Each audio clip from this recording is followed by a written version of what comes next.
परवा पेठेतून जात असताना एका बाकड्यापाशी खूप आजोबा असे जमा झाले होते आणि ते खूप मोठमोठ्याने हसत होते.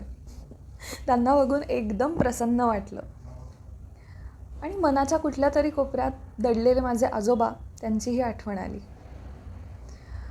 आजोबांना जाऊन जवळजवळ 12 वर्ष तर झालीच असतील. कामावरून दररोज येताना माझे आजोबा श्रीखंडाच्या गोळ्या, साखर फुटाणे, काबुली चणे आणि त्यांच्या वेळी एक गोळी खूप फेमस होती, रावळगावची गोळी, कदाचित अजून पण मिळत असावी ती, ती घेऊन यायचे. आणि आम्ही सगळ्या मुलांना खूप आनंद व्हायचा. आम्ही खूप आतुरतेने वाट पाहायचो त्यांची.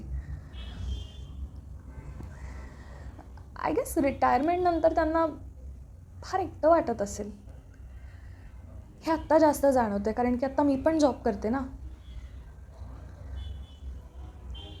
त्यांच्याकडे ना जुन्या नोटा, बॅन झालेले कॉईन्स जसे की 1 आणा, 2 आणा, 25 आणे, 25 पैसे, 50 पैसे, अशा सगळ्या नोटांचं आणि नाण्यांचं कलेक्शन असायचं. किती ग्रेट होते आजोबा माझे. आत्ता असं वाटतं की आपली माणसं, आपले जीवलग जोपर्यंत असतात तोपर्यंतच त्यांचं अस्तित्वाची जाण असणं किती महत्त्वाचं आहे, नाही?